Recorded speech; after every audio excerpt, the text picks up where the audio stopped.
எல்லாத்தையும் முக்கியமா எடுத்துக்கணும். வெறும் ஆசீர்வாதத்துக்கு பின்னாடி மட்டும் ஓடுனீங்க, ஒரு நாள் நிச்சயமாக இந்த ஆசீர்வாதம் உங்கள் கையில் இருக்கும். ஆனால் அனுபவிக்கக்கூடிய இடத்தில் நீங்கள் இருக்க மாட்டீர்கள்.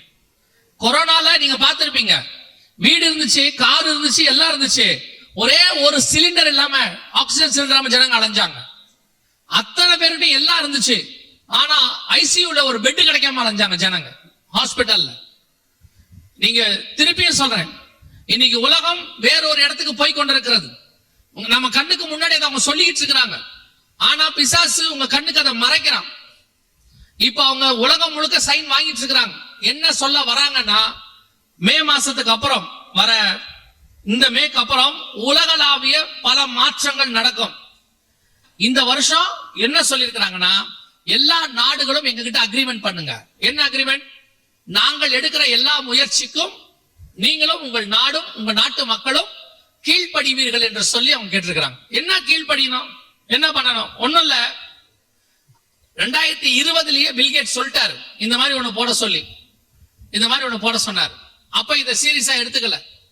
இப்ப என்ன சொல்ல போறாங்க, உங்களுக்கு எனக்கும் இது வரைக்கும் போட்ட வேக்சின் பத்தாது, இப்ப வரப்போறது அந்த வேக்சினுக்கு கட்டுப்படாது. சோ இத உங்க கையிலயோ நெத்தியிலயோ வைப்பாங்க. வச்சாச்சுன்னா உங்க உடம்புல அந்த கிருமி வந்தாலும் சரி, அதுக்கு தேவையான மெடிசனை உட்செலுத்துறதுக்கும் சரி, இது உங்க பாடியிலேயே இருக்கும். அந்த கிருமி வந்தோடனே இதுவே காட்டி கொடுத்துரும். இது உள்ள ஒரு சிம் கார்டு மாதிரி ஒண்ணு இருக்குது, உங்க கையிலயோ நெத்திலயோ வச்சிருவாங்க. இதுக்கு பேர் பயோசிப்னு பேர் வச்சிருவாங்க. இது கிருமி வந்த உடனேயே நீங்க ஹாஸ்பிட்டலுக்கு போய் உங்க கையை வச்சாலே அந்த கிருமி உங்க உடம்புல இருக்குதா இல்லையான்னு இது சொல்லிடும். அதுக்கப்புறம் இது உங்க டிஜிட்டல் ஐடி. இங்க சொல்ற பாருங்க, இதான் டிஜிட்டல் ஐடி. அப்படின்னா என்ன சொல்றது? யூரோப்பியன் யூனியன் இனிமேட்டு உங்க கையில இருக்கிற எந்த கார்டும் யூஸ் ஆகாது. எல்லா கார்டையும் இந்த 3ஆம் உலக யுத்தத்தோடு கூட முடிவு கொண்டாந்துருவாங்க. எல்லாமே டிஜிட்டல். இப்பவே உங்களை எல்லாத்தையும் டிஜிட்டலுக்கு மாத்திட்டு இருக்காங்க. மாத்துறாங்க தானே? பண பரிமாற்றம் முழுக்க என்ன செஞ்சுட்டாங்க? டிஜிட்டலுக்கு மாத்தியாச்சு. நீங்க ஆன்லைன் கிளாஸ் டிஜிட்டல் ஆயிருச்சு, ஒர்க் ஃப்ரம் ஹோம் டிஜிட்டல் ஆயிருச்சு, எல்லாமே டிஜிட்டல். அதாவது எல்லாமே கம்ப்யூட்டர் பேஸ் பண்ணி, உங்க உடம்ப பேஸ் பண்ணி. இப்ப என்ன பண்ண போறாங்க அப்படின்னா, உங்க கையில இதை போட்டுருவாங்க. நீங்கள் இனி எங்கே போனாலும், ஒரு வெளிநாட்டுக்கு போறவங்க இப்ப மாத்தியாச்சு. நான் பார்த்துட்டு வந்ததை சொல்றேன். சிங்கப்பூருக்கு போய் மீட்டிங்காக போயிருந்தோம் பிப்ரவரி மாசம். போகும்போது நம்ம பாஸ்போர்ட்ல உள்ள போனா ஸ்டாம்ப் போடுவாங்க தெரியுமா? விசா ஸ்டாம்ப் கிடையாது. இப்ப விசா ஸ்டாம்பிங் கிடையாது. நீங்க போன உடனே அங்க ஒரு ஸ்கேனர் மிஷின் இருக்கும், அதுல பாஸ்போர்ட்டை வைக்கணும். வச்ச உடனே 3 செகண்ட் 4 செகண்ட் பாஸ்போர்ட் ஸ்கேன் பண்ணியாச்சு. உங்களுடைய பாஸ்போர்ட்டை செக் பண்ணி அது பர்மிஷன் கொடுத்துருச்சு. உள்ள போனோம், போய் நின்ன உடனே முழுசா ஒன்னு ஸ்கேன் பண்ணுச்சு. அது அடுத்த 5 செகண்ட் ஸ்கேன் பண்ணிட்டு டோர் ஓபன் ஆச்சு. நீங்க சிங்கப்பூருக்குள்ள போலான்ட்டான். பாஸ்போர்ட்டை யாரும் செக் பண்ணல, நிக்க வச்சு கேள்வி கேட்கல, எதுவும் செய்யல. மொத்தம் மிஞ்சி போச்சுன்னா 1 நிமிஷத்துல இருந்து 2 நிமிஷம். நீங்க போனீங்க, பாஸ்போர்ட்டை வச்சீங்க, அந்த இடத்துல நின்னீங்க, அமுச்சு விட்டா சிங்கப்பூருக்குள்ள போயாச்சு. அவ்வளவுதான். இப்போ பாஸ்போர்ட்டுமே இருக்காது. உங்க பாஸ்போர்ட்டுக்கு பதிலாக இத கையில போட்டுருவாங்க. இந்த ஐடி 2020 உங்க கையிலயோ நெத்திலயோ வைக்க போறாங்க. திருப்பி சொல்றேன், இது இப்ப செய்யல, 2005 இருந்து தமிழ்நாட்டுல ப்ரொடியூஸ் பண்றாங்க. ஸ்ரீபெரும்புதூர்ல எல்லாமே ரெடி. இப்ப வலது கையிலயும் நெத்திலையும் உங்களுக்கு போடுவாங்க. இனிமேட்டு அதான் ஆதார் கார்டு, இனிமேட்டு அதுதான் உங்களுடைய பேங்க் கார்டு. இப்பயே கொஞ்சம் கொஞ்சமா உங்களுடைய பண பரிமாற்றம், பேங்க் கார்டு எல்லாம் கழிச்சு ஜிபே இப்படி கொண்டு வந்துகிட்டு இருக்கிறான். எல்லாமே பை போன். இப்ப அதுக்கு பதிலாக கை. இப்பவே நீங்க அதுக்கு பழக்கம் ஆயிட்டீங்க. இ சேவை மையத்துக்கு போனா என்ன வைக்க சொல்றாங்க? கைரேகை வைக்க சொல்றாங்க. இப்ப ரேஷன் கடைக்கு போனா என்ன வைக்க சொல்றாங்க? கைரேகை வைக்க சொல்றாங்க. இப்ப நீங்க வேற எங்க வேணாலும் போங்க, கைரேகை வைக்க சொல்ல தொடங்கிற காலம் வந்தாச்சு. வெளிப்படுத்தல் 13:16. இப்ப யோசித்து பாருங்க, உங்களை கையும் நெத்தியும் செக் பண்ணாங்க தானே எல்லா இடத்துலயும். உங்களுக்கு கொஞ்சமாவது தோணுச்சா? கையும் நெத்தியும் டெம்பரேச்சருக்கு செக் பண்றாங்களே, கையை ஏன் செக் பண்றாங்க? கையில போய் எப்படி ஜுரம் பார்ப்பாங்க? உங்களுக்கு ஏதாவது தோணுச்சா? தோணல. நம்ம காட்டணுமா இல்லையா? காட்டிட்டு போனோம். இதோட அர்த்தம் என்ன தெரியுமா? இதே வசனம் நமக்கு தெரியும். இந்த காரியம் நம்ம கையிலேயே ஒரு 50 வருஷமா பைபிள் இருக்கு. இதை பத்தின செய்திகளை நாங்களே 20 வருஷமா கொடுக்கிறோம். அதுக்கு முன்னாடி இருந்து பரிசுத்தவான்கள் கொடுத்துக்கிட்டு இருக்கிறாங்க. இவ்வளவும் தெரியும். ஆனால் அந்த கையும் நெத்தியும் காட்டும் போது இது எதுவுமே உங்களுக்கு ஞாபகத்துக்கு வரல. பைபிள்ல சொன்ன மாதிரி கையும் நெத்தியும் காட்ட ஆரம்பிச்சிட்டோம் தோணல. காரணம் என்ன தெரியுமா? மத்திய 24:37-38 ஆண்டவர் சொல்றாரு, கடைசி காலத்துல ஜனங்க எப்படி இருப்பாங்கன்னா உணர்வில்லாத இருதயத்தோடு கூட இருப்பார்கள்னு பைபிள் சொல்லுது. நீங்க உணர்வில்லாத இருதயம் என்ன நினைச்சுக்கிறீங்க? எந்த உணர்வும் இல்லை. இப்ப பாவமே அவனுக்கு பாவமா தெரியல. ஒரு காலத்துல நமக்கு பாவமா தெரிஞ்சதெல்லாம் இன்னைக்கு சாதாரணமான விஷயமா மாறிடுச்சு. பைபிள்ல சொன்ன வசனங்கள் எல்லாம் இன்னைக்கு சாதாரணம். அவனுக்கு அது உணர்வே வரமாட்டேங்குது. இப்ப இவ்வளவு பெரிய விஷயம் நடக்குது. கையும் நெத்தியும் போன தலைமுறையில கிடையாது. 20 வருஷத்துக்கு முன்னாடி, இன்னும் சொல்ல போனா 15 வருஷத்துக்கு முன்னாடி இப்படி கிடையாது. இப்ப எல்லாருடைய கை நெத்தி எங்க அமெரிக்கால ஆரம்பிச்சு இந்தியா வரைக்கும் எந்த இடத்துக்கு போனாலும், ஒரு ஸ்கூலுக்குள்ள போனா, ஒரு ஆபீஸ்க்குள்ள போனா, ஒரு ஷாப்பிங் மால்குள்ள போனா, ஒரு சின்ன ஏரியாக்குள்ள போனீங்கன்னாலும் செக் பண்ணி தான் அனுப்புனாங்க. பஸ்ல ஏறினா, ட்ரெயின்ல ஏறினா, பிளைட்ல ஏறினா, எங்க போனாலும் செக் பண்ணாங்க கையும் நெத்தியும். நமக்கு உணர்வு வந்துச்சா? ஐயோ பைபிள்ல சொன்ன மாதிரியே நடக்குதே, கையும் நெத்தியும் காட்டுறோமே, இது இல்லாம முடியாதுன்னு 17ஆம் வசனம் சொல்லுதே, நாம அந்த இடத்துக்கு வந்துட்டோமே தோணுச்சா? அதனால்தான் ஆண்டவர் சொல்றாரு, என் ஜனங்கள் அறிவின்மையால் சங்காரம் ஆகிறார்கள். இப்ப யோசித்து பாருங்க, நமக்கு முன்னாடி நடந்துச்சு. ஆனா அவங்க டார்கெட் நம்ம மட்டும் இல்ல. அவங்க மெயின் டார்கெட் யாரு தெரியுமா? நம்ம பிள்ளைகள்.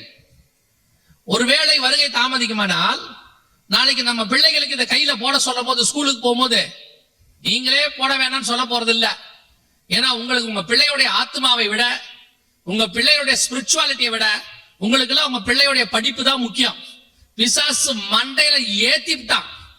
படிப்பு படிப்பு படிப்பு படிப்பு. படிக்காட்டி நடுத்தரல நிப்ப, படிக்காட்டி பிச்சை எடுப்ப, படிக்காட்டி நாசமா போவ, படிக்காட்டி நீ என்ன ஆவனே தெரியாது. எவன் சொன்னா?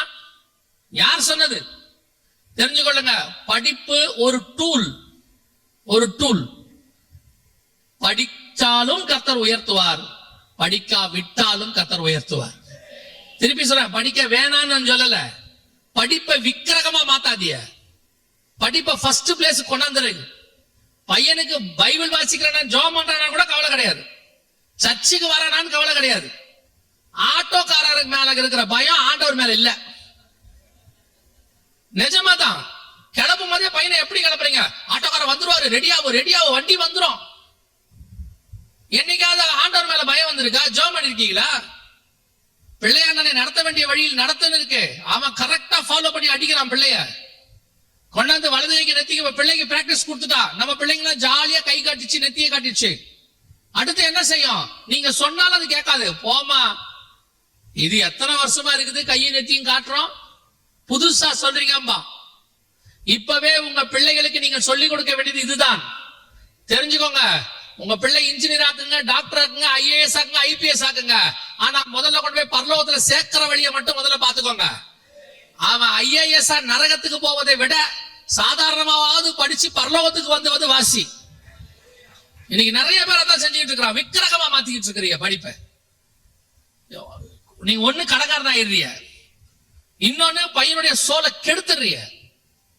பெற்றோர் இன்னைக்கு பண்ற தப்பு படிப்பு படிப்பு படிப்பு. முந்தியெல்லாம் எங்க காலத்துல சர்ச்சுக்கு பக்கத்துல வீடு பார்க்கணும்பாங்க, சர்ச்சுக்கு போறதுக்கு வசதியா. முந்தியெல்லாம் வீடு சர்ச்சை சுத்தி தான் இருக்கும். இப்போ ஸ்கூலுக்கு பக்கத்துல வீடு, காலேஜுக்கு பக்கத்துல வீடு. பையன் ஸ்கூலுக்கு போயிட்டு வரத்துக்கு வசதியா இருக்குமேனு பாக்கணும். நீங்க எப்படி மாறிட்டீங்கன்னு தெரியுதான்னு கேக்குறேன். உங்க மைண்ட் தேவனை விட்டு படிப்பு பக்கம் திருப்பிட்டான் பிசாசு. உங்களை பொறுத்த வரைக்கும் என்ன பாவங்கிறது? என்ன? விக்கிரகத்தை வழிபடுறது பாவம், குடிக்கிறது பாவம், சிகரெட் பிடிக்கிறது பாவம்ன்றீங்க. பாவம்னா என்ன தெரியுமா? தேவனை தேட விடாமல் எது தடுத்தாலும் அது பாவம் தான். தேவனுக்கு பதிலாக ஆல்டர்னேட்டாக முதல் இடத்துக்கு எது வந்தாலும் அது பாவம் தான். இன்னைக்கு அதைத்தான் செஞ்சுக்கிட்டு இருக்கிறீங்க. கேர்ஃபுல்லா இருந்து கொள்ளுங்க. டிஜிட்டல் ஐடி ரெடி ஆயிருச்சு, வேர்ல்டு வைட் EU போட சொல்லிட்டான் எல்லாரையும். இன்னும் ஒரே ஒரு பேண்டமிக், அதுவும் ரெடியா இருக்கு. எப்ப வரும் தெரியாது. வேதம் சொன்னபடி துல்லியமாய் நம் கண்களுக்கு முன்பாக கடைசி காலத்தில் வலது கைக்கும் நெத்திக்குமான முத்திரை, ஒன் வேர்ல்டு கவர்மெண்ட். ஒரு பேர் வச்சாச்சு. இப்ப ஒரு கவர்மெண்ட். நம்ம இப்ப இதெல்லாம் ஒன்னாயிருச்சுங்களா? உலகம் முழுக்க எல்லாருக்கும் ஒரே மருத்துவம், அதான் கையில போட போறாரு. சொல்றாரா? இப்போ உலகம் முழுக்க அவங்க கொடுக்குற சிப்பு பயோ சிப்பை கொடுக்க போறாங்க. WHO வச்சு போட வைப்பாங்க. இப்ப அரசாங்கம் சொல்லும் இந்த சிப்பு போட்டவங்க தான் வெளியே வரணும், சிப்பு போட்டவங்க போடாதவங்க வெளியே வர கூடாது. இப்ப அதுக்கு முந்தின ஸ்டேஜ்ல தான் நம்ம நிக்கிறோம். அதுக்கு முந்தின ஸ்டேஜ்ல இனி காலம் கண்டிப்பாக செல்லாது. இந்த மே மாசத்துக்கு அப்புறத்துல இருந்து பேண்டமிக் பத்தி பேசுவாங்க. எல்லா பக்கம் உலகளாவிய 3rd World War ஸ்டார்ட் ஆகும். எல்லாமே செய்வாங்க. நாங்க சொல்லக்கூடியது உடனே நாளைக்கு நடக்கும் நாளன்னைக்கு நடக்கும்னு சொல்லல. 2018 ஆண்டவர் சொன்னாரு கொள்ளை நோய் ஒண்ணு வரப்போகுதுன்னு. எல்லா பக்கமும் சொல்லிக்கிட்டே வந்தோம். 2019 லாஸ்ட்ல வந்துச்சு. இப்பவும் சொல்லிட்டு போறோம்.